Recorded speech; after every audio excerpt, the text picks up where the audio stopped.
Come on. Soldier JJ.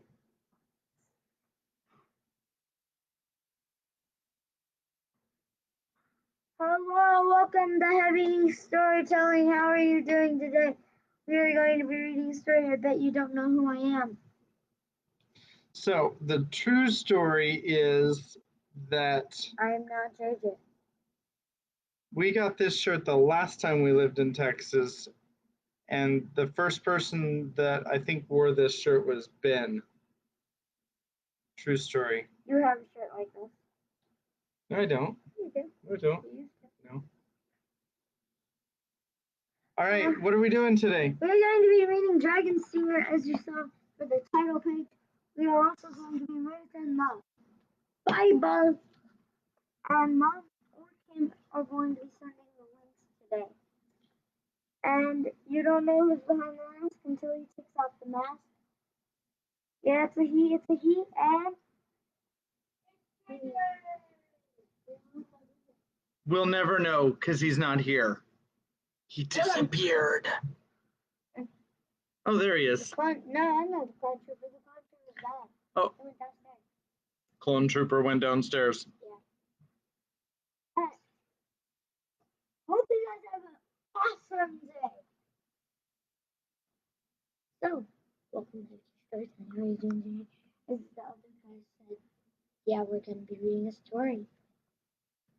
Hope you guys have a good time. All right, I don't have anybody. Oh, one person. Yay! Thank you. Thank you for joining us today. Now it's just going to be... Actually, I don't know where my phone is. It's going to be an infinite loop. Is my phone here? Oh, no, it just fell.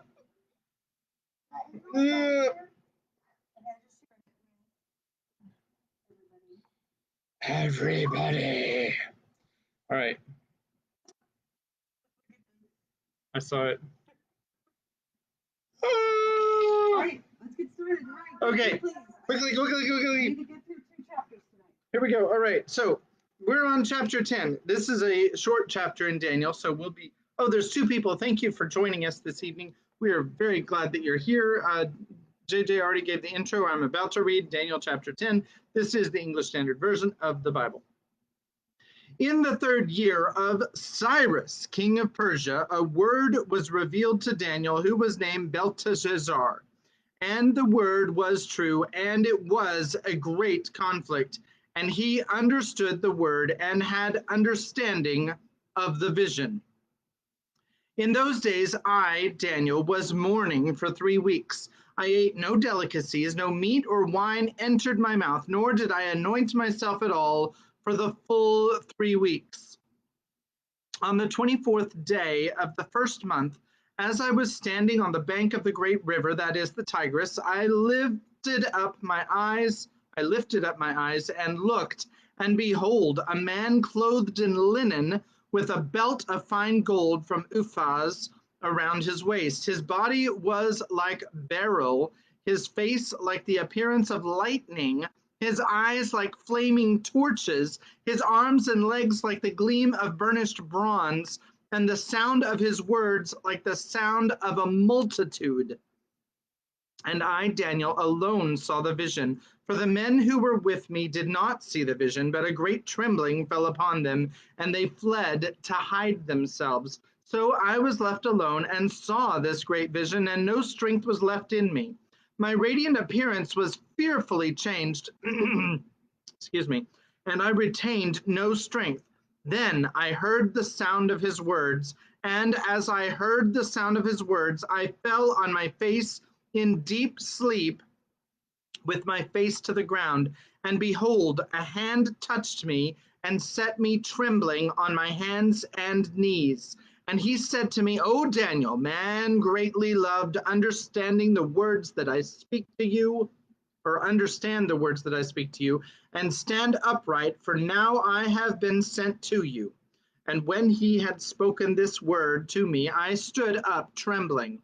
Then he said to me, Fear not, Daniel, for from the first day that you set your heart to understand and humbled yourself before your God, your words have been heard, and I have come because of your words. The prince of the kingdom of Persia withstood me 21 days, but Michael, one of the chief princes, came to help me, for I was left there with the kings of Persia, and came to make you understand what is to happen to your people in the latter days. For the vision is for days yet to come. When he had spoken to me according to these words, I turned my face toward the ground and was mute. And behold, one in the likeness of the children of man, touched my lips. Then I opened my mouth and spoke. I said to him who stood before me, O my Lord, by reason of the vision, pains have come upon me, and I retain no strength. How can my Lord's servant talk with my Lord? For now no strength remains in me, and no breath is left in me. Again, one having the appearance of a man touched me and strengthened me, and he said, O man greatly loved, fear not. Peace be with you. Be strong and of good courage. And as he spoke to me, I was strengthened and said, Let my Lord speak, for you have strengthened me. Then he said, Do you know why I have come to you? But now I will return to fight against the prince of Persia. And when I go out, behold, the prince of Greece will come. Remember, Persia and Greece were like arch enemies back in ancient days. But I will tell you what is inscribed in the book of truth. There is none who contends by my side against these except Michael, your prince. And that is the end. And I know it's kind of in the middle of a scene. Kimmy wants to say hi to Twilight and JJ. I know it's in the middle of a scene, but we're going to stop there. We might do 11 and 12 tomorrow because 12 is really short. But 11 is not, so we are going to stop right there today. And I'm going to let you listen to Dragon Singer. Mom might start off with a short synopsis. Okay. Because my synopsis girl is not here. Okay. I'm not sure where Twiley is right now. We tried to show her last time and the computer cut out because the power. Right. The computer cut out because of the power last night when we tried to last time. We're going to read chapter 5 of it's maybe it is 4. Okay, I'll check. Somebody help me out.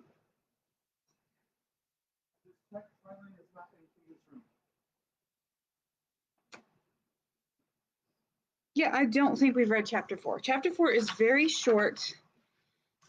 Then we'll try to read chapter 4 and chapter 5. Just see how it goes.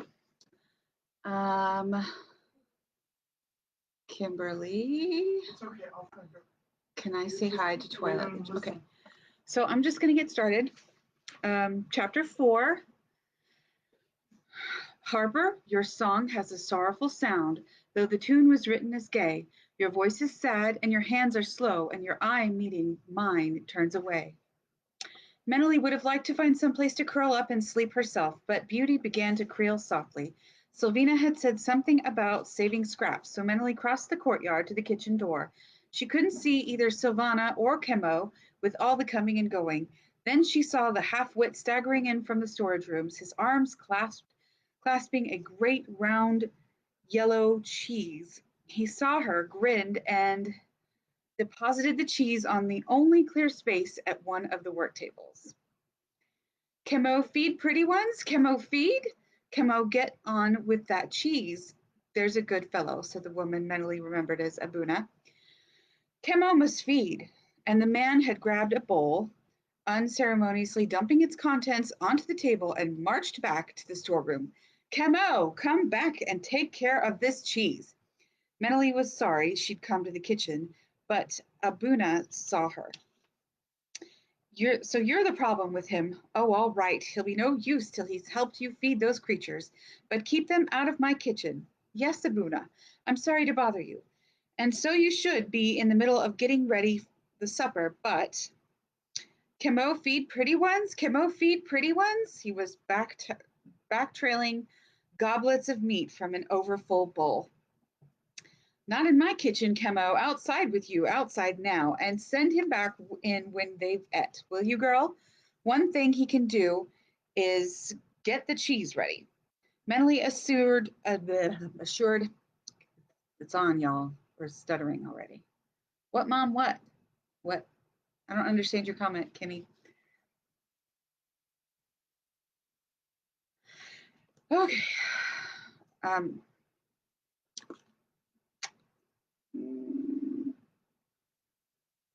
Mentally assured Abuna and smiling at Chemo drew him out of the kitchen and up the steps. Beauty and the others immediately converged on them. The two aunties and uncle again perched on convenient portions of Chemo. The man's face was ecstatic, and he stood rigid, as if the slightest motion on his part would discourage his unusual guests, as the other fire lizards swooped to snatch food or clung to him long enough to eat directly from the bowl. Beauty, Rocky, and Diver fed by preference from Menelly's hands, but the bowl was soon empty. Chemo get more? Chemo get more? Menelly caught him, forcing him to look at her. No, Chemo. They've had enough. No more, Chemo. Now you go work on the cheese. Pretty ones leave? Chemo's face became a mask of tragedy, and as he watched one after the other of the fire lizards circle lazily up to the gable points of the hall. Pretty ones leave? They're going to sleep in the sun now, Chemo. They're not hungry anymore. You go back to the cheese now. She gave him a gentle shove towards the kitchen. He went, bowl in both hands, staring back over his shoulder at the fire lizard so intently that this time he did bang right into the doorframe, corrected his direction without ever taking his eyes from the fire lizards, and disappeared into the kitchen. Could I help feed them, maybe once? Asked a wistful voice at her elbow. Startled, she whirled to see Pimer, fringe of hair damp about his face and a line of rearranged dirt on each side of his neck up to his ears. Other lads and some of the journeymen were beginning to drift across the courtyard to the hall. Rascal, Master Shonagar had called Pimer, and mentally agreed, for a gleam lurked in Pimer's eyes for all his plaintive voice. Oh, he found her. She must have been hiding. Where were you? She was under the Kim's chair. Okay. Hi.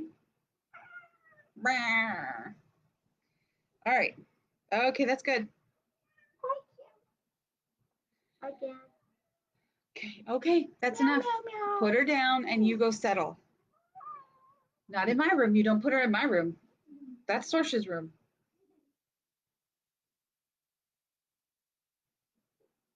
Okay.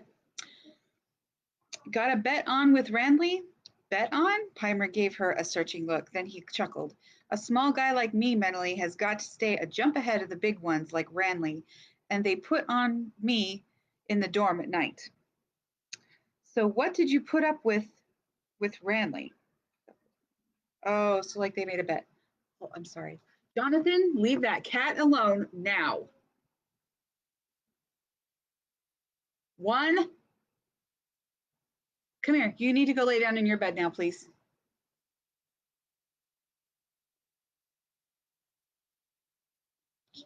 Yes. Yes. No. Hey, Dad's back here. If you obey me for this chapter, and if you can lay down quietly for this chapter, the next chapter you can spend in my room. Okay? Wow.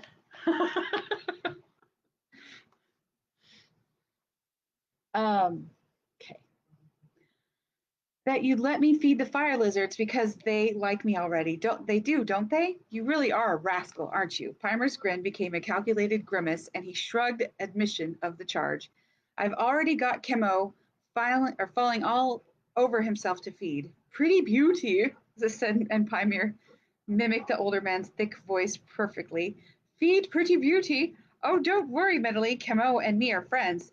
He won't object to me helping too. And as if that had settled the matter, Pimer grabbed Menelly's hand to pull her up the steps. Hey, you don't want to be late for the table again, he said, leading her towards the dining hall. Manily! The two halted at the sound of the harper's voice and turned to see him descending the stairs from the upper level. How's the day gone for you, Manily? You've seen Domick, Morshal, Shonagar, have you? I must make you known to Siebel, too, very soon, before the eggs hatch.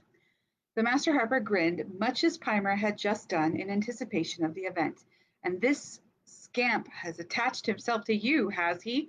Well, maybe you can keep him out of trouble for a while.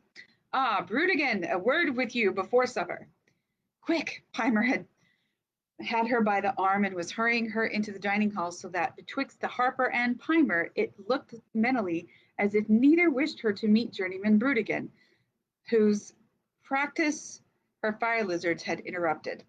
Siebel's a real clever fellow, Pimer added in such a casual fashion that mentally berated herself for imagining things. He's to get the other egg. Pimer whistled in his teeth. You think you got troubles? Siebel's only just walked the tables. Walked the tables? Mentally was startled. That's what we say when you've been promoted a grade. It happens at supper. If you're an apprentice, a journeyman stands by your seat and then walks you to your new place. He was pointing from the long tables to the oval ones at the far end of the dining hall, and a master escorts a journeyman from them to the round table. But it'll be a long time before any of that happens to me, he said, sighing. If it ever does. Why? Don't all apprentices become journeymen? No, replied the boy with a grimace. Some get sent home as useless. Some get dull jobs around here, helping journeymen or masters, or sent to a smaller craft hall elsewhere. Maybe that was what the Master Harper had in mind for her, helping a journeyman or a master in some hold or craft hall. That made good sense, at least, but mentally sighed, a sigh echoed by Pimer. How long have you been here? Mentally asked. He looked a poorly grown 9 or 10 turns, the age at which boys were customarily apprenticed, but he sounded as if he'd been in the hall a long time. 2 turns I've been apprenticed, he answered with a grin. I got taken in early on account of my voice. He said that with the least bit of conceit. Now look, you go on over there where the girls sit, and don't worry, you rank 'em. Without explaining that, he darted in between the first and second tables. Mentally tried not to hobble as she moved to the benches he had indicated, keeping her shoulders back, her head up, and walking slowly as to disguise her pain-footed gait. She was aware of, and tried to ignore, the overt and covert glances of the boys already in position at the tables. She'd better let Pimer help her feed the fire lizards. Keeping on his good side might be as important as staying in the Harper's good graces. The seats evidently reserved for the girls were marked by flaps of cushion on the hard wood. She took the end position, away from the fiercest heat of the hearth fire, and stood politely waiting. The girls entered the dining hall together in more than one sense, for all regarded her steadily as they crossed to the table. Their unity was also maintained in their blank expressions. Mentally swallowed against the dryness in her throat, glanced about her, anywhere but as the fast approaching girls. She caught Pimer's eyes, saw him grin impishly, and she had to smile back. You're mentally? Asked a quiet voice. The girls were ranged beyond their spokesman again in a line that betookened unity. She couldn't be anyone else, could she? Asked the dark girl just behind her. My name is Pona. My grandfather is Lord Holder of Bowl. She held out her right hand, palm up, and mentally, who had never had an opportunity to make the gesture of formal greeting, covered it with hers. I am mentally, and remembering Pimer's comment about rank, she added, my father is Giannis, sea holder of Half Circle Seahold. There was a startled murmur of surprise from the others. She ranks us, said someone, rebellious and astonished. There's rank in the Harper Hall? Asked Mentally, disturbed and wondering what other elements of courtesy she might unwittingly have neglected. Hadn't Petrion always told her that the Harper craft in particular laid stress on skill and musical achievement rather than natural rank? Natal. Natal. But Pimer had said, you rank 'em. Half Circle is not the oldest sea hold. Tilek is, said the dark complexioned girl rather crossly. Menely is daughter, not niece, said the girl who had mentioned outranking. She now extended her hand less grudgingly. Menely thought, her father is Weaver Craftmaster Timarine of Telgar Hold. My name is Audiva. The dark-complexioned girl was about to name herself, her hand extended, when a sudden shuffling of feet alerted them all, and they took their places at the bench as everyone in the hall stood straight and looked forward. Menely was then facing a tall boy whose slightly perturbed eyes were bulging with interest in the little scene he had just witnessed. Looking over his shoulder and through a gap, she saw Pimer rolling his eyes as far to the right as possible. Menely tried peering in the same direction and decided it must be the Harper's table that Pimer watched. Then everyone was jumping over the benches to get seated, and she hastened to do the same. Heavy pitchers of thick, meaty, hot soup were passed, the trays of the yellow cheese, which Camo must eventually have taken care of, as well as baskets of crusty bread. Evidently, meals were reversed here in the Harper-Craft Hall, with the heaviest meal in the middle of the day. Menely ate hungrily and quickly until she realized that the girls were all taking half-spoonfuls and breaking their bread and cheese into dainty, bite-sized portions. Pona and Audiva watched her surreptitiously, and one of the other girls tittered. So, thought Menely grimly, her table manners differed from theirs. Well, to change would mean admitting that hers were faulty. She did slow down, but she continued to eat heartily, making no bones about asking for more while the girls were still but halfway through their first serving. I understand that you were privileged to attend the latest hatching at Bendon Weir, Pona said to Menely with all the air of one conferring a favor by such conversation. Yes, I was there. Privileged? Yes, she supposed it would be considered a privilege. I don't suppose you can remember who made impression. Pona was vitally interested. Some of them, yes. Talina of Rothahold is the new Queen's Weirwoman. You're certain? Menely glanced beyond her to Audiva and saw merriment in her eyes. Yes, I'm certain. Too bad those 3 candidates from your grandfather's hold didn't impress Pona. There'll be other times, said Audiva. Who else do you remember? A lad from Master Nicot's craft hall impressed a Brown. For some reason that seemed to please Pona. Master Nicot also received 2 of the fire lizard's eggs. Pona turned her head to stare haughtily at Menely. However did it come about that you, and Menely was made intensely aware of her unworthiness, have 9 fire lizards? She was in the right place at the right time, Pona, said Audiva. Luck doesn't recognize rank and privilege, and it's thanks to Menely that there were fire lizard eggs for Master Robinson and Master Nicot. How do you know that? Pona sounded surprised, but her tone lost its effectiveness. Oh, I had a word or two with Talmor while you were busy trying to make up to Jessuan and Bennis. I never.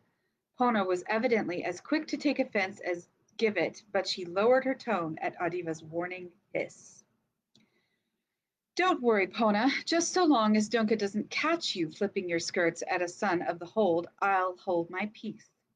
Whether Audiva was subtly deflecting Pona from pestering Menely with snide questions or not, Menely didn't know, but the girl from Bull ignored her for the rest of the meal. As Menely had been taught that it was impolite to talk through or around someone, she couldn't converse with the apparently friendly Audiva, and the boy beside her was talking to his mates, his back to her. My uncle of Tilek says that fire lizards are going to be nothing more than pets, and I thought pets weren't allowed in the cottages, said the dark girl, her mouth setting primly, as she cast a sideways look towards Menely. The Master Harper doesn't rate fire lizards as pets, Briala, said Audiva in her drove way, and she winked at Menely over Pona's head. Of course, you've only got one at Tilek Hold. Well, my uncle says the Weirmen are spending too much time on those creatures when they ought to get down to basic problems and go after Thread on the Red Star. That's the only way to stop this dreadful menace. What are the Dragon Raiders supposed to do? Asked Audiva scornfully. Even you should know that dragons can't go between blind. They ought to just flame the Red Star clean of Thread, that's what. Could they really? Asked the girl beyond Briala, her eyes round with amazement and a sort of hopeful horror. Oh, don't be ridiculous, Amania, said Audiva in disgust. No one's ever been to the Red Star. They could try to get there, replied Pona. That's what my grandfather says. Who's to say the first dragon men didn't try? Asked Audiva. Then why isn't there a record of the attempt? Demanded Pona with haughty condescension. They'd have they'd certainly have written a song about it if they had, said Brialia, pleased to see Ardiva confounded. Well, the Red Star is not our problem, said Ardiva. Learning songs is, Briala's voice had a wailing edge to it. And when are we going to have a chance to learn that music Talmor set us today? We've got rehearsal tonight, and it'll go on because those boys are always the boys, just like you to blame it on the boys, Briala, said Adiva. You had plenty of time this afternoon to practice your lessons, same as the rest of us. I had to wash my hair, and Dunca had to let out the seams of my red gown. If you'd stop. Oh, not red fruit again. Pona sounded aggrieved, but mentally eyed the basket of delicacies with surprised delight. Pona might affect indifference, but she was quick to snatch the curiously shaped fruit from the basket when it passed to her. Mentally took hers and ate it quickly, getting as much of the sweet, tangy juice as possible. She wished she had the courage to lick her fingers the way the boys were doing, but the girls were so stuffy and mannered, she knew they'd stare if she did. Suddenly, the demands of the day, the excitements and tensions sapped the last of Menelie's energy. She found it almost unbearable to have to sit at the table amid so many unknown people, unable to guess what more might be asked of her before she could seek the quiet and solitude of her bed. She worried about her fire lizards and then tried not to, for fear they would seek her out. She was conscious of her throbbing feet, her hand ached, and the scar begged to be scratched. She shifted on the bench, wondering why they were held where here at table. Restlessly, she craned her neck to peer around at the Harpers' table. She couldn't see Master Robinson, but the others were laughing, obviously enjoying an after-meal conversation.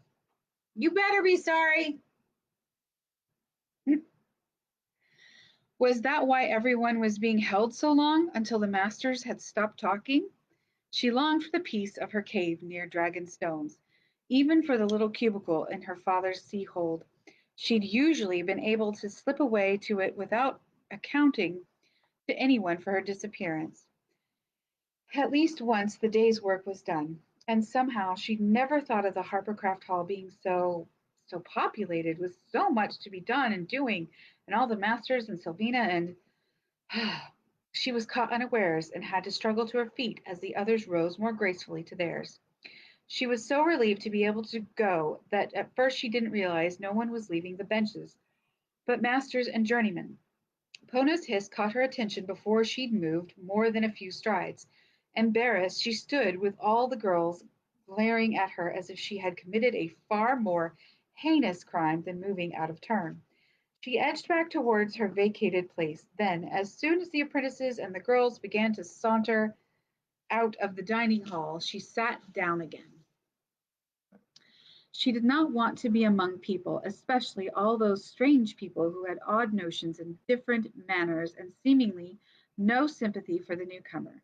The Weir had been as big and well populated, but she had felt at home there, with friendly glances and uncritical, smiling faces. Your feet hurting again? It was Pimer asking, his brows contorted to a worried scowl. Mentally bit her lip. I guess I'm just suddenly very tired, she said. He wrinkled his nose drolly and then twitched it to one side. I'm not surprised. Your first day here and all, and having the masters give you a poke and prod. Look, you can lean on my shoulder across to Dunca's. I can still get back in time for rehearsal. Rehearsal? Do I have to be somewhere else now? Mentally fought an almost overwhelming desire to weep. Shouldn't think so, your first day here, unless Master Shonagar said something. No? Well, they can hardly have sorted out what your standard is, even if you couldn't play a note one.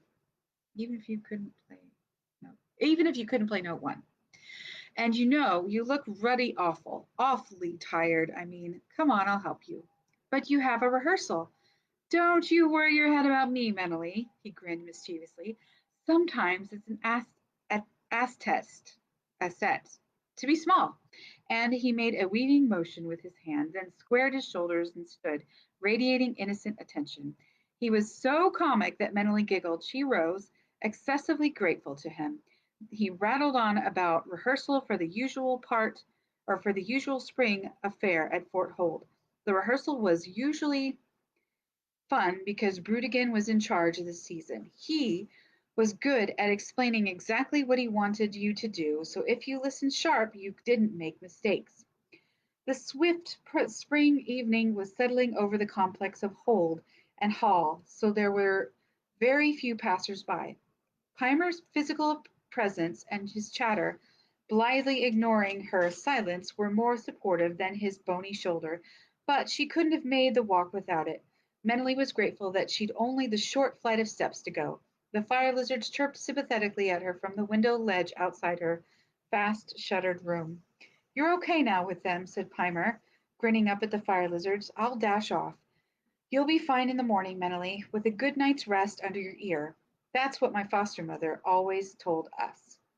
"I'm sure I will, Pimer, and thank you so much." Her words trailed off because he was dashing and out of earshot. She opened the door, calling tentatively for Dunca, but there was no answer, nor any sign of the plump cot-keeper. Grateful for that unexpected mercy, Mentally began to climb the steep steps, one at a time, pulling herself along by the railing and taking as much pressure off her feet as she could. Halfway up, Beauty appeared, chirruping encouragement. Rocky and Diver joined her on the top step and added their comforting noises. With a sense of utmost relief, Mentally closed the door behind her. She hobbled to the bed and sank down, fumbling with the ties of the sleeping furs, not really aware of the scratching on the closed shutters until Beauty let out an authoritative squawk. Fortunately, Mentally only had to stretch out her arm to open the shutters.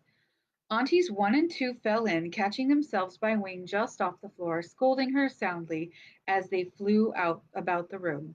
Lazy, Brownie, and Uncle entered with more dignity, and Mimic waddled to the window edge, yawning.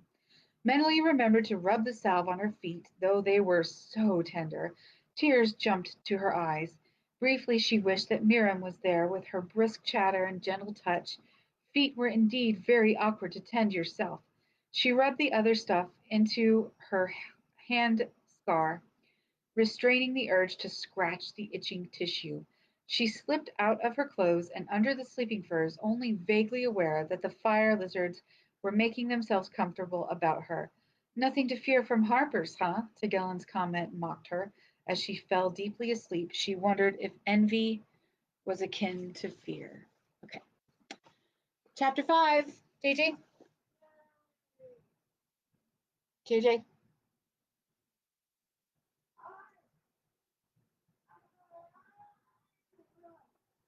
He says he's alive.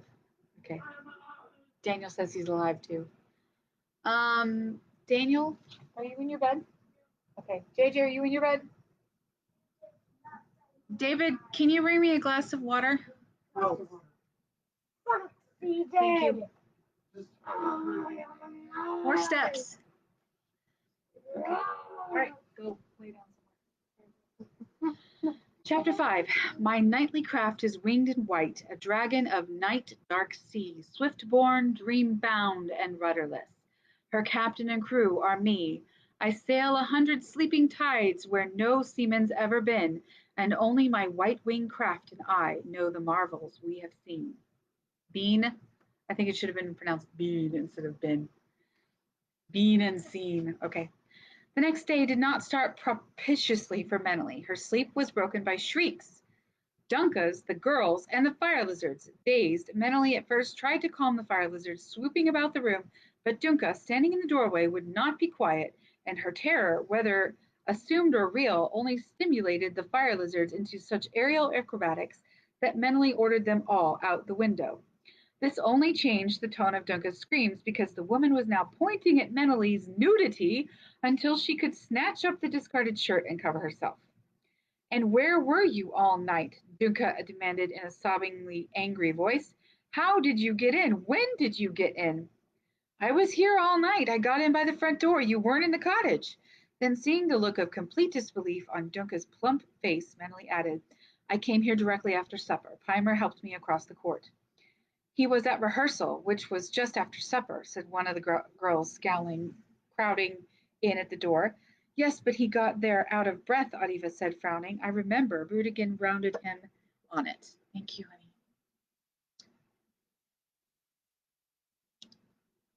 He's my favorite. um, you must always inform me when you come in, said Dunka, but by no means pacified. Menelly hesitated and nodded her head in acquiescence. It was useless to argue with someone like Dunka, who had obviously made up her mind not to like Menelly and to pick every fault possible. When you are washed and decently attired, and the tone of Dunka's voice suggested that she doubted Menelly was capable of either, you will join us. Come, girls, there is no reason for you to delay your own meal. As the girls filed obediently past the open doorway, most of the faces reflected Dunka's disapproval, except Adiba, who winked solemnly and then grinned before she schooled her features into a blank expression. By the time Menelly had attended to her feet, had a quick wash, dressed, and found the small room where the other girls were eating, they were almost finished. As one, they stared critically at her before Dunka briskly motioned her to take the empty seat. And as one, they all watched her so that she felt doubly awkward about the simple acts of chewing and swallowing. The food tasted dry and the claw was cold. She managed to finish what had been set before her and mumbled thanks. She sat there, looking down at her place, only then noticing the fruit stains on her tunic. So they had reason to stare, and she had nothing to change into while this top was washed, except her old things from her cave days. Though she had eaten, she was still conscious of hunger pangs.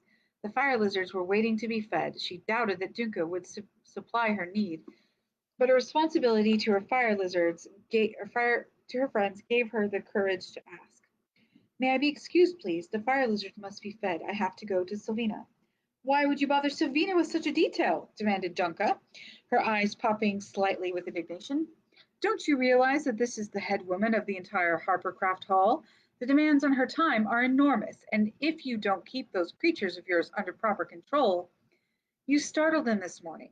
I'm not having that sort of carry-on every morning, frightening my girls with them flying at such dangerous speeds.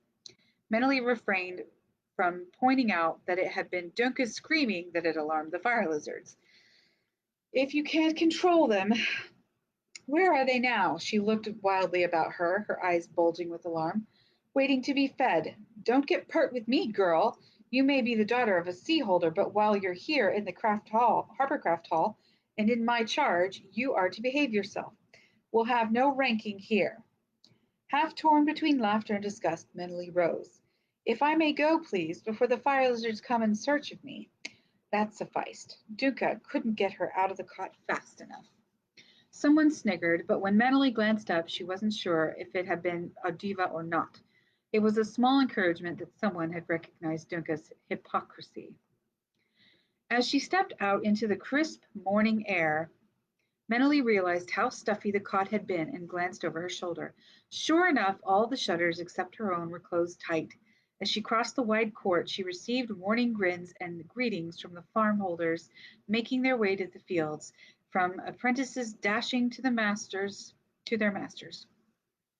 She looked about her for her fire lizards and saw one wheeling down behind the outer wing of the craft hall. As she walked under the arch, she saw the others clinging to the kitchen and dining hall ledges. Kema was in the doorway, a great bowl in the crook of his arm, a hunk of something dangling from his right hand as he tried to entice the fire lizards to him. She was halfway across the courtyard before she realized that it was much easier to walk on her feet today. However, that was one of the few good things that happened. Kemo was chastised by Abuna for trying to coax the fire lizards to eat when he should have been delivering the cereal to the dining hall, for fire lizards would not eat from his hands until Menelly arrived.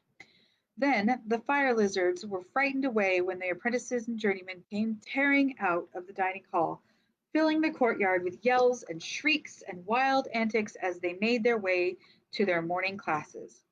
Menelly looked vainly for Pimer, and then, as abruptly, the courtyard was clear, except for some older journeymen. One of them paused by her, officiously demanding to know why she was hanging about the yard.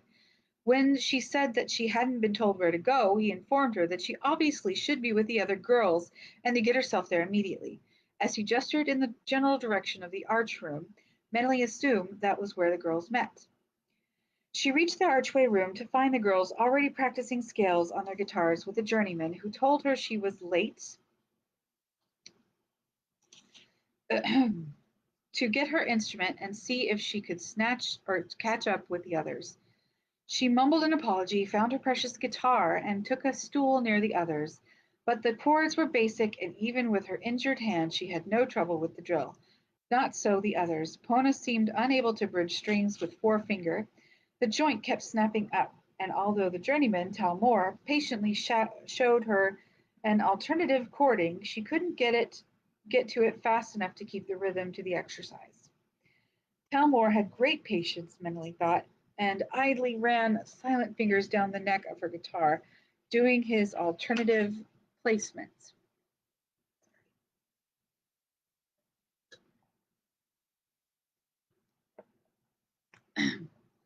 Yes, it was a bit awkward if you were after speed, but not as impossible as Pona was making it out to be.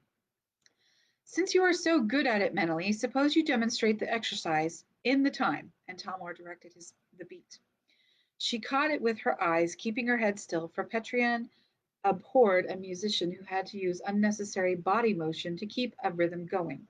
She went through the chords on the scale as directly and then saw Adiva regarding her with fierce intent.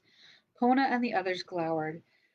Now use the regular fingering, Telmore said, coming over to stand mentally, his eyes intent on her hands.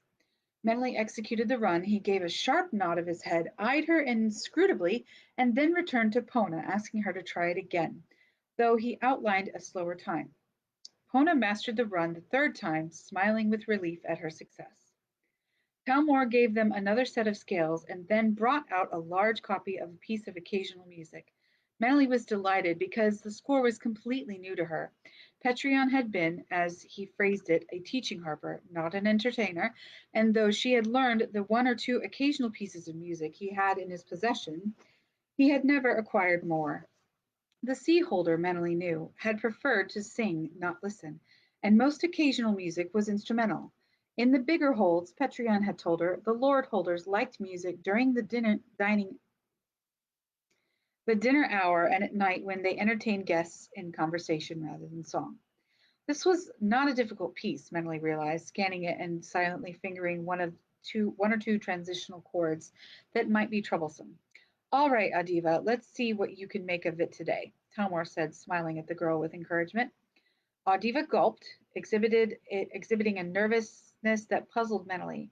As Adiva began to pick out the chords, nodding her head and tapping one foot at a much slower rhythm than the musical notation required, Manali's perplexity grew. Well, she thought charitably, maybe Adiva was a new student. If she was far more competent than Briali, Briala, Briala, who apparently had trouble just reading the music. Talmor dismissed Briala to the table to copy the score for later practice. Pona was no improvement on the other two. The sly-faced, fair-haired girl played with great banging against the guitar belly at time, but with many inaccuracies. When it was finally her own turn, Menelly's stomach had roiled by frustrated listening. Manly, said Talmor, at the end of a sigh that expressed his own frustration and boredom. It was such a relief to play the music as it should be that Manly found herself increasing the time and emphasizing the chords with a variation of her own in the strum. Talmor just looked at her. Then he blinked and exhaled heavily, pursing his lips together. Well, yes, you've seen it before. Oh no, we had very little occasional music at half circle. This is lovely. You played that cold? Only then did Mentally realize that what she'd done made the other girls look inadequate. She was aware of their cold, chill silence, their hostile stares. But not to play one's best seemed a dishonesty, and she had never practiced and I'm sorry, and could not. Belatedly, she recognized that she could have hedged with her scarred hand She could have faltered, missed some of the chordings, yet it had been such a relief after their limping renditions to play the music as it was meant to be played. I was the last to go, she said in a lame effort to retrieve matters. I'd more time to study it and see, she started to say, see where they went wrong. Yes, well, so you did, Talmor said so hastily that Meneley wondered if he'd also realized what a break she'd made. Then he added in a rush of impatience and irritation, who told you to join this class? I'd rather thought a sniggering interrupted his query, and he turned to glare at the girls. Well, he asked mentally. A journeyman. Who? I don't know. I was in the courtyard and he asked me why I wasn't in class. Then he told me to come here. Telmar rubbed the side of his jaw. Too late now, I suppose, but I'll inquire. He turned to the other girls. Let's play it in. The girls were staring pointedly at the doorway and he looked about. Yes, Siebel? Mentally turned too to see the man to whom the other coveted face fire lizard egg had gone. Siebel was a slender man, a hand or two taller than herself, a brown man, tanned skin, light brown hair and eyes, dressed in brown with a faded Harper Apprentice badge half hidden in the shoulder fold of his tunic. I've been looking for Meneley, he said, gazing steadily at her. I thought someone ought to be. She was misdirected here. Talmor sounded irritated, and he gestured sharply for Meneley to go to Siebel. Oh my gosh, this chair is really bad. Okay. Meneley slipped from the stool, but she was uncertain what to do about the guitar and glanced questioningly at Siebel. You won't need it now, he said. He said so quickly, so she quickly put it away on the shelf. She felt the girls staring at her, knew that Talmor was watching and would not continue the lesson until she had gone, so it was with intense relief that she heard the door close behind her and the quiet brown man. Where was I supposed to be? She asked, but he motioned her down the steps. You got no message? His eyes searched her face carefully through his expression, though his expression gave no hint of his thoughts. No. You did breakfast at Dunka's. Yes. Meneley couldn't suppress her distaste for that painful meal. Then she caught her breath and stared at Siebel, comprehension awakening. Oh, she wouldn't have. Siebel was nodding, his brown eyes registering an understanding of the matter. And you wouldn't have known yet to come to me for the instructions. You hadn't Pimer said something about Siebel walking the tables to become a journeyman? Sir? She added. A slow smile spread across the man's round face. I suppose I do rate a sir from a mere apprentice, but the Harper is not as strict about such observances as other masters. The tradition here is that the oldest journeyman under the same master is responsible for the newest apprentice. So you are my responsibility, at least while I'm in the hall and I'm enjoying a respite from my journeyings. I didn't have the chance to meet you yesterday, and this morning you didn't arrive as planned at Master Domek's. Oh no, Meneley swallowed the hard knot in dismay. Not Master Domek. Even Pimer was careful not to annoy him. Was Master Domek very upset? In a manner of speaking, yes, but don't worry, Meneley. I shall use the incident to your advantage. It doesn't do to antagonize Domek unnecessarily. Not when he doesn't like me anyhow. Meneley closed her eyes against a vision of Master Domek's cynical face contorted with anger. How do you construe that? Meneley shrugged. I had to play for him yesterday. I know he doesn't like me. Master Tomek doesn't like anyone, replied Siebel with a wry laugh, including himself. So you're no exception. But as far as studying with him is concerned, I'm to study with him? Don't panic. As a teacher, he's top rank. I know. I know. In some ways, I think Master Domek is superior instrumentally to the Harper. He doesn't have Master Robinton's flair and vitality, nor his keen perception in matters outside the craft.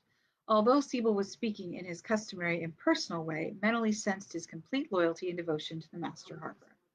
You, and there was a slight emphasis on the pronoun, will learn a great deal from Domek. Just don't let his manner fuss you. He's agreed to teach you, and that's quite a concession. But I didn't come this morning. The magnitude of that truancy appalled Meneley. Siebel gave her a quick, reassuring grin.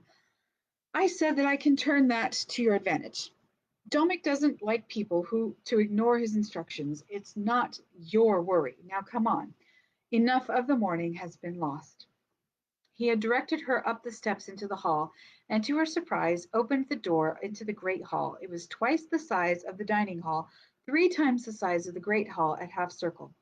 Across the far end was fitted a raised and curtained platform that jutted into the floor space. Tables and benches were piled haphazardly against the inner walls and under windows. Immediately to her right were a collection of more comfortable chairs arranged in an informal grouping about a small round table. To this area, Siebel motioned her and seated himself opposite her. I have some questions to put to you, and I can't explain why I need to have this information. It is Harper business, and if you're told that, you'll be wise to ask no further. I ask your help. My help? Strange as that might seem, yes. And his brown eyes laughed at her. I need to know how to sail a boat, how to gut a fish, how to act like a seaman. He was ticking off the points on his fingers, and she stared at his hands. With those, no one would ever believe you had sailed. He examined his hands impersonally. Why? Seaman's hands get gnarled quickly from popping the joints, rough from salt water and fish oil, much browner than yours from weathering. Would anyone but a seaman know that? Well, I know it. Fair enough. Can you teach me to act from a distance? And his grin teased her. Like a seaman? It is hard to learn. Is it hard to learn to sail a boat, or bait a hook, or gut a fish? Her left palm itched, and so did her curiosity. Harper business? Why would a journeyman Harper need to know such things? Sailing, baiting, gutting, those are questions of practicing. Could you teach me? With a boat and a place to sail, yes. With hook and bait and a few fish, then she laughed. What's funny? Just that I thought when I came here that I'd never need to gut a fish again. Siebel regarded her sardonically for a long moment, a smile playing at the corners of his mouth. Yes, I can appreciate that mentally. I was land-bred and thought I'd done with walking about. Just don't be surprised at anything you're asked to do here. The Harper requires us to play many tunes for our craft. Not always on guitar or pipe. Now, and he went on more briskly, I'll arrange for the boat, the water, and the fish. But when? At his request, he whistled softly through the slight gap between his 2 front teeth. Time will be the problem, for you have lessons and there are the 2 eggs. He looked her squarely in the eye then and grinned. Speaking of which, have you any idea what color mine might be? She smiled back. I don't think you can really be as sure with fire lizard eggs as you can with the dragons, but I kept the 2 largest ones from Master Robinson. One ought to be a queen, and the other should turn out to be a bronze at least. A bronze fire lizard? The rapt expression on Siebel's face alarmed her. What if both eggs produced browns or greens? As if he sensed her apprehension, Siebel smiled. I don't really care so long as I have one. The Harper says they can be trained to carry messages and sing. He was a great teaser, this Siebel thought mentally, and for all his quiet manner and solemn expressions, but she felt completely at ease with him. The Harper says they can get as attached to their friends as dragons do their riders. She nodded. Would you like to meet mine? I would, but not now, he replied, shaking his head ruefully. I must pick your brains about the seaman's craft. So tell me, how goes a day at a sea hold? Amused to find herself explaining such a thing in the Harper Hall, Menely gave the brown journeyman a dryly, sorry, so something on the computer, a dryly factual account of the routine that was all she'd known for so many turns. He was an attentive listener, occasionally repeating cognate points or asking her to elaborate others. She was giving him a list of the various types of fish that inhabited the oceans of Pern when the tocsin rang again, and her explanation was drowned by shouts of apprentices erupted into the courtyard on their way to the dining hall. We'll wait until the stampede is settled mentally, Siebel said, raising his voice above the commotion outside. Just give that rundown on deep water fishes again. When Siebel escorted her to her place, the girls treated her with a stony silence emphasized by pursed lips, averted eyes, and then sniggers to each other. Buoyed by Siebel's reassurances, Menely ignored them. She concentrated on eating the roast weary and the crusty brown tubers bigger than she'd ever seen, and so fluffy inside their crust that she ate more of them than bread. Since the girls were so pointedly snubbing her, Mentally looked about the room. She couldn't spot Pimer, and she wanted him to come help her feed the fire lizards in the evening. She'd better strengthen what friendships she could within the Harper Hall. The gong again called their attention to announcements, and to her surprise, Mentally heard her own name called to report to Master Oldeye. Immediately the girls fell to whispering among themselves, as if such a summons was untoward. Though she couldn't imagine why, unless they were doing it to frighten her, she continued to ignore them, and then the gong released the diners. The girls remained where they were, pointedly not looking at her direction, and she was forced to struggle from the bench. "And where in the name of the first shell were you this morning?" asked Master Domic. His face set with anger, his eyes slitted, his voice low, but projected so that the girls all cowered away from him. "I was told to go, so Talmor informed me," and he brushed aside her explanation, "but I had left word with Dunca for you to report to me."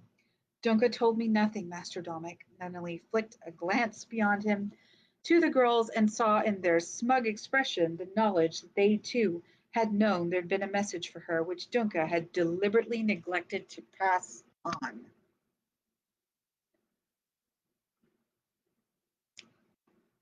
Yes? Lost my place. And I'll wait till he gets out of the bathroom.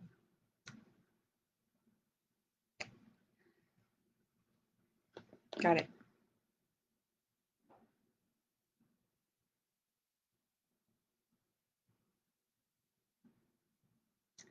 This is why we go to the bathroom before we start. No, Twiley is not with me. Who said no? Jonathan Michael. Get off my phone. You know, I gotta be honest, Twilight reminds me of Beauty.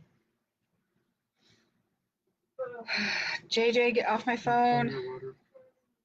JJ, Gosh, there's a you lot need of to go to your comments. bed. Okay. Okay. I'm going to read the last paragraph again because it's important. Dunca told me nothing, Master Domic. Mentally flicked a glance beyond him to the girls and saw in their smug expression the knowledge that they too had known there'd been a message for her, which Dunca had deliberately neglected to pass on. "She said she did," said Master Domic. Mentally stared back at him, bereft of any response and heartily wishing for Siebel to produce his assistance. "I realize," Domic went on sarcastically, "that you've been living holdless and without authority for some time, but while you are an apprentice here, you will obey the masters." In the face of his wrath, Mentally bowed her head. The next moment, Beauty came diving into the room with two bronze and two brown shapes right behind her. "Beauty, Rocky Divers, stop!" Mentally jumped in front of Domic, arms outstretched, protecting him from the onslaught of winged retaliation. "I need fire lizards." "What do you mean, disobeying me? Attacking Master Dominic? He's a Harper. Behave yourselves." Mentally had to shout because the girls, seeing the fire lizards swooping down, screamed and tried variously to get under the table or off the benches, overturning them anywhere away from the fire lizards. Domic had sense enough to stand still, incredulous as he was at the attack. Despite the girls' shrieks, Mentally had the lungs to be heard when she wished to. Twittering, Beauty circled once and then came to Menelly's shoulder, glaring balefully at Domic from behind her mistress. The others lined up on the mantel, wings still spread, hissing, their jeweled eyes whirling, looking ready and quite willing to pounce again. As Menelly stroked Beauty to calmness, she struggled with an apology to Domic. "Back to work, you, the rest of you, along to your sections," Domic said, raising his own voice to energize the stragglers in the dining hall who had observed the strange attack and the boys who were clearing the tables. "I'd forgot about your loyal defenders," he told Mentally in a tight but controlled voice. "Master Domic, will you ever forgive—" "Master Domic," said another voice near the floor, and Adiva crawled from under the table. Domic extended a hand to help the girl to her feet. She glanced towards the entrance, then gave Mentally a brief nod. "Master Domic, Dunca told Mentally nothing about your message, but we all knew about it. Fair's fair." With one more glance at Mentally, she hurried across the dining hall to catch up with the other girls in the courtyard. How did you contrive to alienate Dunka? Asked Domic, his expression sullen but less fierce. Mentally gulped and glanced at the fire lizards. Oh, them! Yes, I can see her point. There was no flexibility in Master Domic's attitude. They do not, however, intimidate me. I like him. Master Domic.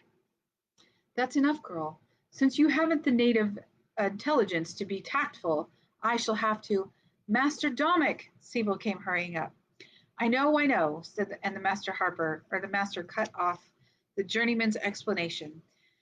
You do seem to acquire some champions at any rate. Let's hope the end result is worth the effort.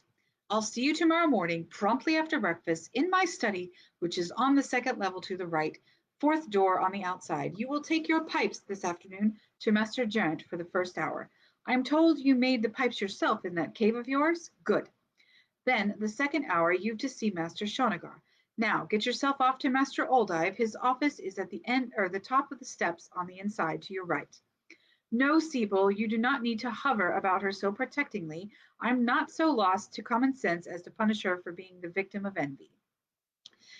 He gestured imperatively at the journeyman to accompany him and then strode out of the hall. Sibyl gave her a quick nod and followed. Psst! Attracted by the sound, Bentley looked down and saw Pimer crouched under the table. Is it safe to come out? Aren't you supposed to be in a choir section? Yeah, but never mind. I've got a few seconds leeway. Hey, those fribbles have it in for you, don't they? Or maybe Junka made them not tell you. How much did you overhear? All of it, Pimer grinned, getting to his feet. I don't miss much around here. Pimer! Mentally, can I help you feed the fire lizards tonight? He asked, eyeing Beauty warily. I was going to ask you. Great, he beamed with pleasure. And don't worry about them, he added, jerking his head towards the door, meaning the girls. You're much nicer in them. You just want to make friends with my fire lizards. Too right, his grin was impudence itself, but mentally felt that he'd have been her friend without Beauty and the others. Gotta scamper or I'll be put on. See you. She made her way to Master Oldive's office. He was the hard gum ball for her and showed her how to exercise. Sorry, he had the hard gum ball for her and showed her how to exercise her hand around it. Not, he said, giving her the grimace of his smile, that your hand will lack exercise of other sorts around here. How much does it ache? She mumbled something, so he gave her a stern look and laid a small pot in her hand. There is only one excuse on this planet for the existence of that odorous plant known as numbweed, which is to ease pain. Use it when needed. The salve is mild enough to give you relief without loss of sensitivity. Beauty, who'd observed everything from her perch on Menelly's shoulder, gave an admonitory chirp, as if agreeing with Master Oldive. The man chuckled, eyeing the little queen. Things are lively with you a lot about, aren't they? He added, addressing the fire lizard directly. She chittered in response, turning her head this way and that as if looking him over. How much larger will she grow? He asked mentally. I understand yours are not long out of the shell. Mentally coaxed Beauty from her shoulder to her forearm so that Master Oldive could examine her closely. What's this? What's this? He asked, glancing from Beauty to Mentally. Patchy skin? Mentally was horrified. She'd been so engrossed in her own problems that she hadn't been taking proper care of her fire lizards. And here was Beauty, her back skin flaking. Probably the others were in trouble too. Oil, they need to be oiled. Don't panic, child. The matter is easily taken care of. And with one long arm, he reached to the shelving above his head and, without seeming to look, brought down a large pot. I made this for the ladies of the holdings to look. Yeah, I made this for the ladies of the hold, so if your creatures don't mind smelling like females fair, shaking her head, mentally grinned with relief, remembering the stinking fish oil she'd used first for the fire lizards at the Dragonstone's cave. Master Oldive scooped up a fingertip of the ointment and gestured towards Beauty's neck. At Menelly's encouraging nod, he gently smoothed the stuff on the patchy skin. Beauty arched her back appreciatively, crooning with relief, and then she stroked her head against his hand in gratitude. Most responsive little creature, isn't she? Master Oldive said, pleased. Very, but mentally was thinking of Beauty's deplorable attack on Master Dominic. Now I'll have to look at your feet. You've been on them too much. There's quite a bit of swelling, he said sternly. I want you off your feet as much as possible. Did I not make myself clear? Beauty squeaked angrily. Is she agreeing with me or defending you? Asked the master. Probably both, sir, because I had to stand a lot yesterday. I suppose you did, he said more kindly, but do try to keep off your feet as much as possible. Most of the masters will be understanding. He dismissed her then, giving her the extra jars and reminding her to return the next day after dinner. Mentally was glad the master had an inside office, or he'd have seen her trudging across the courtyard after her pipes. But there was no other way if she was to report with them to Master Geraint. And she didn't wish to offend another master today. The choir sections were at work in the courtyard, sweeping, cleaning, raking, and doing the general heavy drudgery to keep the Harper Hall in order. She was aware of furtive glances in her direction, but affected not to notice them. The door to the cot was half closed when she reached it, but mentally clearly heard the voices raised inside. She's an apprentice, Pona was shouting in strident and argumentative tones. He said she was an apprentice. She doesn't belong with us. We're not apprentices. We've rank to uphold. She doesn't belong in here with us. Let her go where she does belong, with the apprentices. There was a vicious, hateful edge to Pona's voice. Sorry. Mentally drew back from the doorway, trembling. She lay flat against the wall, wishing she were anywhere but here. Beauty chirped questioningly in her ear and then stroked her head against Menelly's cheek, the perfumed salve a sweetness in Menelly's nostrils.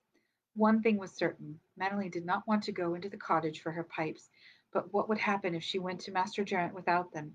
She couldn't go to the cot, not now. Her fare swirled about, deprived of their customary landing spot by the closed shutters on Menelly's disputed room, and she wished with all her heart that she would consolidate her 9 fire lizards into one dragon and be borne aloft and between, back to her quiet cave by the dragon stones. She did belong there because she'd made it her place, hers alone. And really, what place was there for her in the Harper Hall, much less the cot? She might be called an apprentice, but she wasn't part of their group either. Ranley had made that plain in the dining table. And Master Morshall didn't want her to presume to be a harper. Master Dominic would as soon she disappeared for all he'd been willing to teach her. She had played well for him, scarred hand and all. She was certain of that, and she was clearly a far better musician than the girls. No false modesty prompted that evaluation. If her only use of the Harper Hall was to instruct people on being bogus seamen or turning fire lizard eggs, someone else could as easily perform those services. She'd managed to alienate more people than she'd made friends, and the few friends she'd acquired were far more interested in her fire lizards than they were in her. Briefly, she wondered what welcome she would have received if she hadn't brought the fire lizards or the 2 eggs with her. Then, then there would have been no fire lizard song for the Master Harper to rewrite, and he'd apologized to her for that. The Master Harper of Pern had apologized to her, mentally, of Half Circle Seahold, for improving on her song. Her songs were what he needed, he said, mentally took a deep breath and expelled it slowly. She did have music in the Harper Hall, and that was important. There might not be girl harpers, but no one had ever said there couldn't be a girl songcrafters, and that mightn't be a bad future. Not to think of it now, mentally she chided herself. Think what you're going to do when you appear before Master Geraint with no pipes.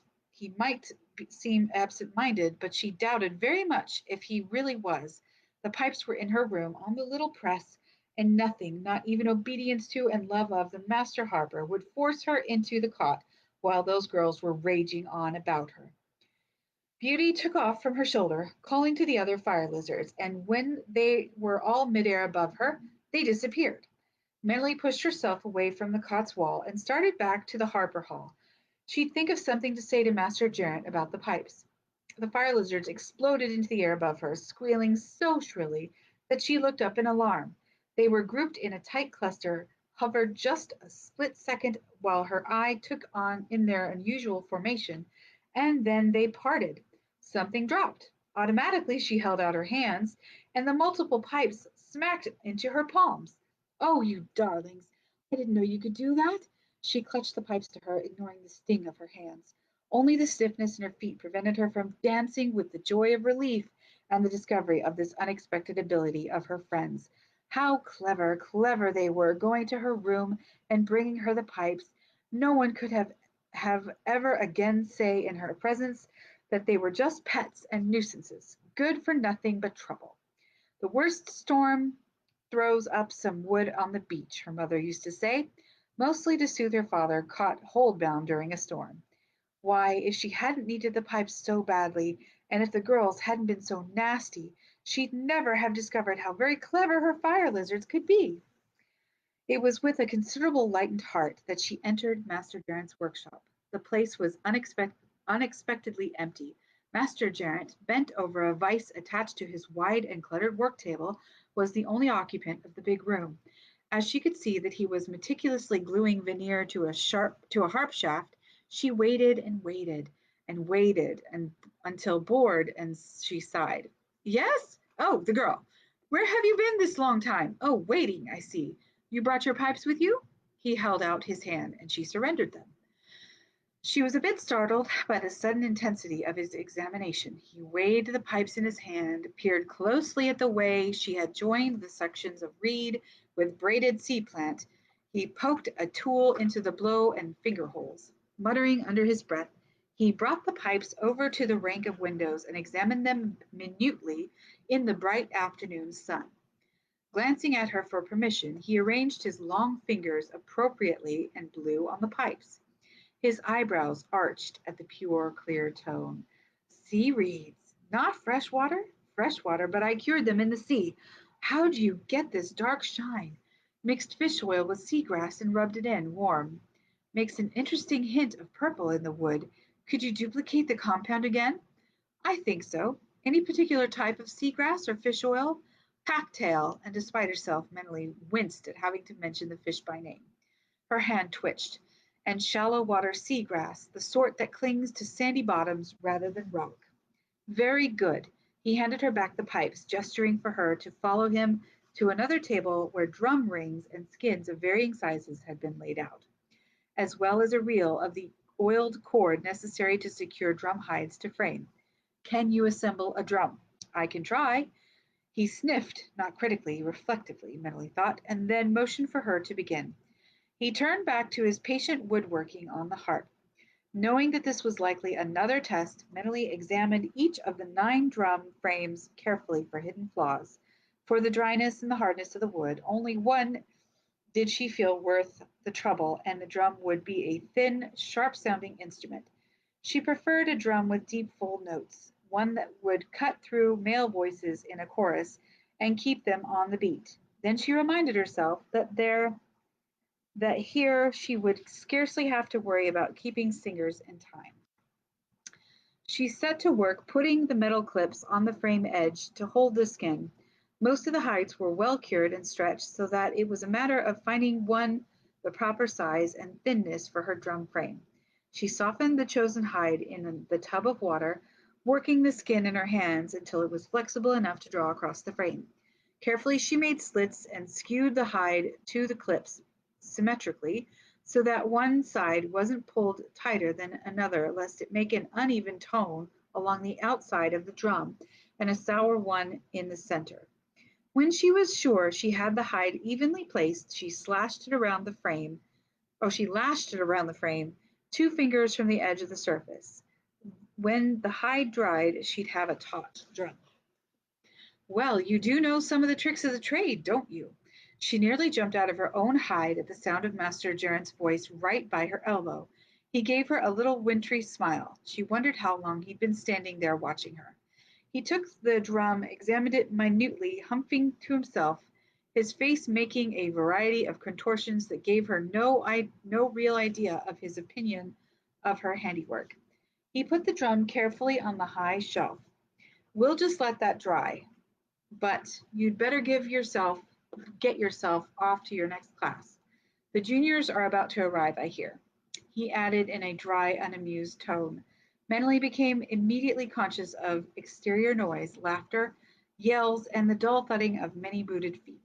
Dutifully, she made her way to the chorus room, where Master Shonagar, seemingly not having moved since she'd left him the day before, greeted her.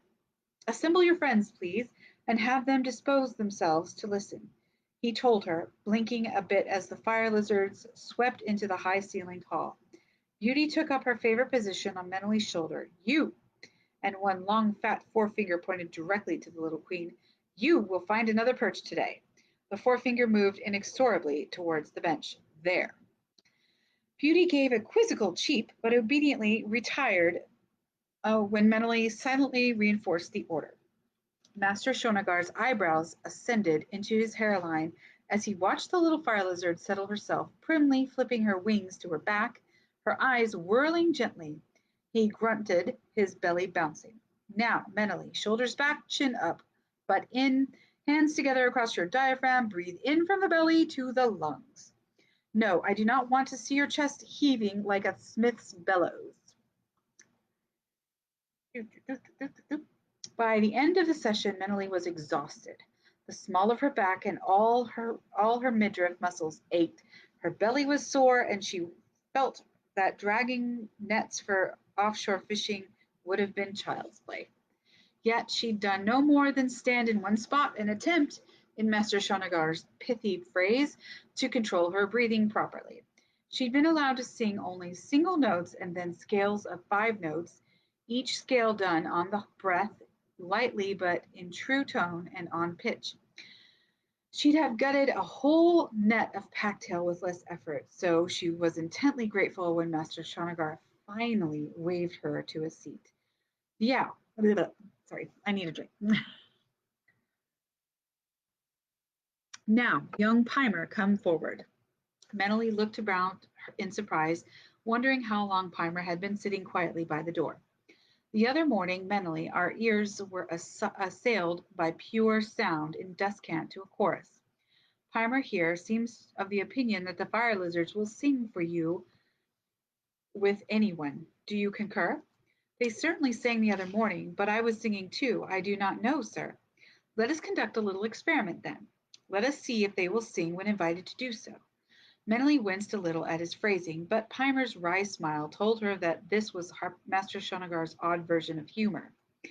Supposing I just sing the melody of the chorus we were doing the other morning, said Pimer, because if you sing with me, they're still singing with you and not along with me. Less chatter, young Pimer, more music, said Master Shonagar, sounding extremely base and impatient. Pimer took a breath properly, Menelly noticed, and opened his mouth. To her surprise and delight, a true and delicately sweet sound emerged. Her astonishment registered in the twinkle of Pimer's eyes, but his voice reflected none of his inner amusement to her reaction. Belatedly, she encouraged the fire lizards to sing. Beauty flitted to her shoulder, wrapping her tail lightly around Menelly's neck as she peered towards Pimer, cocking her head this way and that, as if analyzing the sound and Menelly's command. Rocky and Diver were less restrained. They flew from their perch on the sand table and, rearing to their haunches, began to sing along with Pimer. Beauty gave a funny scolding sound before she sat up, one forepaw resting lightly on Menelly's ear. Then she took up the descant, her fragile voice rising sure and true above Pimer's. His eyes rolled in appreciation, and when Mimic and Brownie joined in, Pimer backed up so that he could see all of the singing fire lizards. Anxiously, Menelly glanced at Master Shonagar, but he sat, his fingers shading his eyes, engrossed in the sounds, giving absolutely no indication of his reception. Menelly made herself listen critically, as the master was undoubtedly doing, but she found little to criticize. She hadn't taught the fire lizards how to sing, she had only given them melody to enjoy. They had enjoyed it and were expressing that enjoyment by participation. Their voices were not limited to the few octaves of the human voice. Their piercingly sweet tones resonated through their listeners. She could feel the sound in her ear bones, and from the way Pimer was pressing behind his ears, he felt it as well. There, young fellow, said Master Shonagar as the echo of the song died away. That'll put you in your place, won't it? The boy grinned impudently. So, they will warble with someone besides yourself, the master said to Meneley. Out of the corner of her eye, Meneley saw Pimer reach out to stroke Rocky, who was nearest him. The bronze immediately rubbed his head along Pimer's hand. Whether in approval of the singing or in friendship was irrelevant, judging by the charmed expression on the boy's face. They're used to singing because they like it, sir. It's difficult to keep them quiet when there's music about. Is that so? I shall consider the potentialities, I love that, of this phenomenon. And with a brusque wave, Master Shonagar dismissed them all. He settled his head against his propped arm and almost immediately began to snore. Is he really asleep or shamming? Meneley asked Pimer when they were out in the courtyard. Far as anyone's been able to tell, he's asleep. The only thing that'll wake him is a flat tone or meals. He never goes out of the chorus hall. He sleeps in a little room at the back. Don't think he could climb steps anyway. He's too fat. Hey, Meneley, even in scales, you've got a pretty voice, sort of furry. Thanks. Don't mention it. I like furry voices, Pimer went on, undismayed by her sarcasm. I don't like high, thin, screechy ones like Brialia or Pona, and he jerked his thumb toward the cot. Say, hadn't we better feed the fire lizards? It's nearly supper time, and they look kind of faded to me. Meneley agreed, as Beauty, riding on her shoulder, began to creel piteously. I sure hope that Shonagar wants to use the fire lizards with the chorus, Pimer said, kicking at a pebble. Then he laughed, pointing to the kitchen. Look, Camo's ready and waiting. He was there when Thickarm wrapped about an enormous bowl, heaped high with scraps. He had a handful raised to attract the fire lizards who spiraled in on him. Uncle and the two green aunties had decidedly adopted Camo as their feeding perch. They took so much of his attention that he didn't notice that Rocky, Lazy, and Mimic draped themselves about Pimer to be fed. It certainly made it easier to apportion the scraps fairly with three people feeding. So when she caught Pimer glancing about the courtyard to see if anyone was noticing his new task, Meneley suggested that he'd be needed on a permanent basis if that didn't get him into any trouble with the masters. I'm apprenticed to Master Shonagar. He won't mind, and I sure as shells don't. Whereupon Pimer began to stroke the bronze and two browns with an almost proprietary affection. As soon as the fire lizards had finished gobbling, Meneley set Camo back into the kitchen. There had been no loud complaints from Abuna, and Meneley had been conscious of being watched from the kitchen windows. Camo went willingly enough once she assured him that he'd be feeding the fire lizards again in the morning. Sated, the 9 lizards spiraled upwards to the outer roof of the hall to bask in the late afternoon sun, and not a moment too soon. They were only just settling themselves when the courtyard became full of boys and men filling into the hall for supper. Too bad you got to sit with them, Pimer said, jerking his head at the girls seated at their table. Can't you sit opposite me? Asked Meneley hopefully. It would be nice to have someone to talk to during the meal. Nah, I'm not allowed anymore. Not allowed? Alternating between your sour disgust and pleased recollection. Pimer gave a shrug. Pona complained to Dunca and she got on to Sylvina. What did you do? Oh, nothing much. Primer's shrug was eloquent enough for Meneley to guess that he'd probably been downright wicked. Pona's a sorry, weary hen, rank happy and pleased to pull it, so I can't sit near the girls anymore. She might regret the prohibition, but it enhanced her estimation of Pimer. As she reluctantly made her way toward the girls, it occurred to her that all she had to do to avoid sitting with them was to be late to meals. Then she'd have to sit where she could. That remedy pleased her so much that she walked more resolutely to her place and endured the hostility of the girls with fortitude. She matched their coldness with stony indifference and ate heartily of the soup, cheese, and bread and the sweet pastry that finished the simple supper. She listened politely to the evening announcements and of rehearsal times and the fact that Threadfall was expected midday tomorrow. All were to hold themselves close to the hall to perform their allotted tasks before, during, and after fall.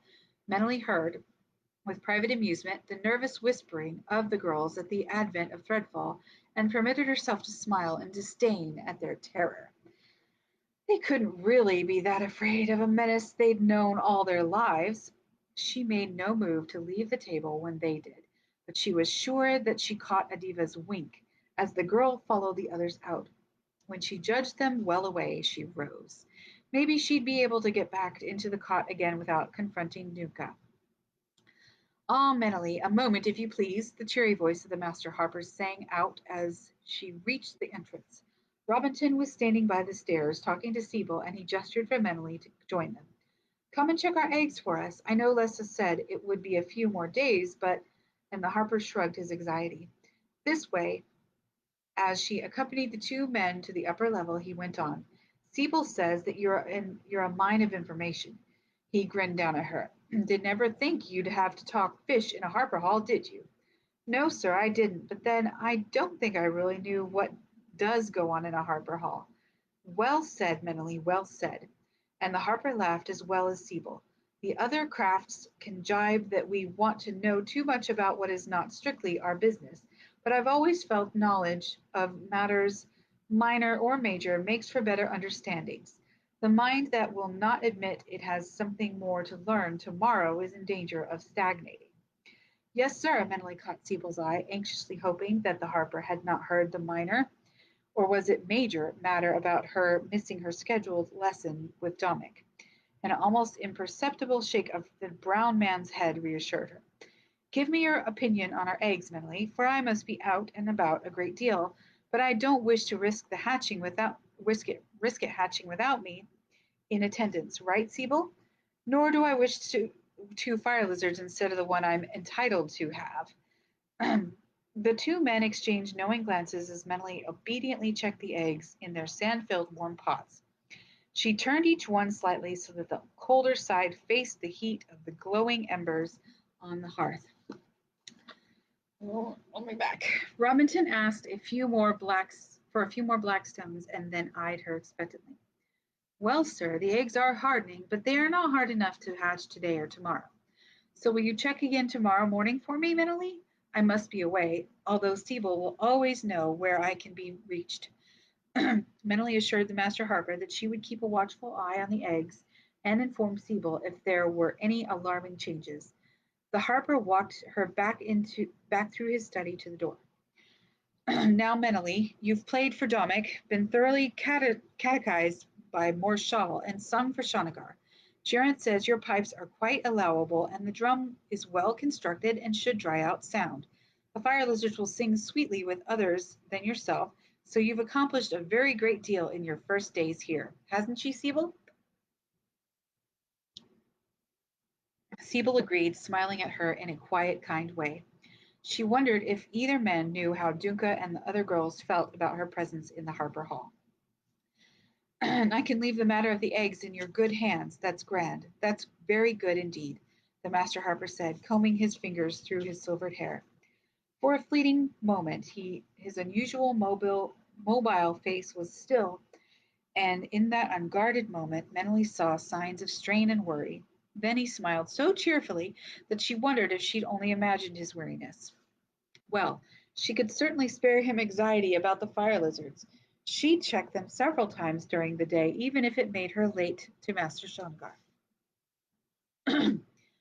As she returned to the cot, pleased that was some small way in which she could serve the Master Harper, she recalled that he'd said about fish in a Harper Hall.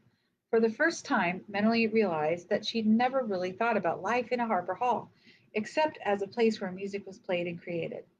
Petrion had spoken hazily about apprentices in his time as a journeyman, but nothing in detail. She had imagined the Harper Hall as some magical place where people sang all conversations or earnestly copied records. The reality was almost commonplace, up to and especially including Dunca and the spiteful Pona. Why she had considered all Harpers and Harper people above such pettiness, endowed with more humanity than Morshall or Dominic had shown her, and she did not know. She smiled at her naivety, and yet harpers like Siebel and Robinson, even cynical Dommick, were above the ordinary, and Sylvina and Pimer were basically good, and certainly had been kind to her. She was in far better circumstances than she'd ever enjoyed in Half Circle, so she could put up with a little unpleasantness, surely. It was as well she had reached this conclusion, because no sooner was she inside the door than Dunca pounced on her with a list of grievances. Mentally received a tirade about her fire lizards, how dangerous and unreliable the creatures were, how they must behave themselves or Dunca would not tolerate them, that Mentally had better realize how little rank mattered in Dunca's cot, and that as the newcomer she must behave with more deference to those who had been studying far longer at the Harper Craft Hall. Meneley's attitude was presumptuous, uncooperative, unfriendly, and discourteous, and Dunca was not having a tunnel snake in her cot where the girls were as friendly and as considerate of one another as any foster could wish. After the first few sentences, Meneley realized that she could put forth no defense of herself or her friends acceptable to Dunca. All she could do was say yes and no at appropriate intervals when Dunca was forced to stop for breath. And every time Meneley thought the woman must surely have exhausted the subject, she would surge into another imagined slight until Meneley seriously considered calling Beauty to her.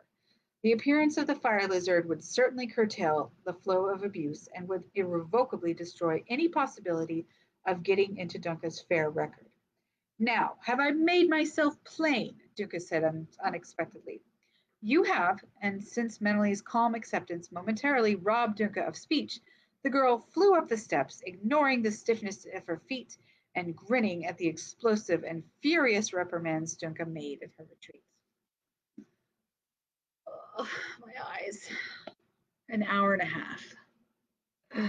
Thank you, everybody, for sticking with us for that long. That was very long, but I think we had a couple of unnecessary little breaks that we had to take, etc. So let's see what comments we have. Oh, wrong one. Ha ha ha, fire, fire, lizard. Ha ha ha, fire lizards. Yes, oh. Cat, fox, lizard, fire, fire, fire, fire, fire, fire, fire, fire. Kimberly, ooh, then the Seymour button. Good Lord, child. Ooh, y'all, I've got to take my phone with me. JJ is leaving messages. Kimmy, Seymour. Seymour. Hi, Becca. From Dad. Hi. Night, guys. Night, Becca. Hi, Becca. Good night, Hey, Granny Bear. I've got an announcement to make. So this is kind of minor, and I don't usually brag about things that I do, but I got, if you can see it, 16,000 steps today, which by the end of the day it'll definitely be 16,000. But what that does is the total for September right now is my highest that I've ever gotten, 513,894. That's as of right now, which is a lot of steps in 1 month. So that's kind of exciting. And it was on a 30-day month. Today's obviously the last day of the month. Next month, maybe I can get more. So I'm glad that everybody stuck around. You guys have a great night. God bless you. And we will see you again sometime. All right. So thanks for being with us. We love you guys. Y'all have a good night. Bye.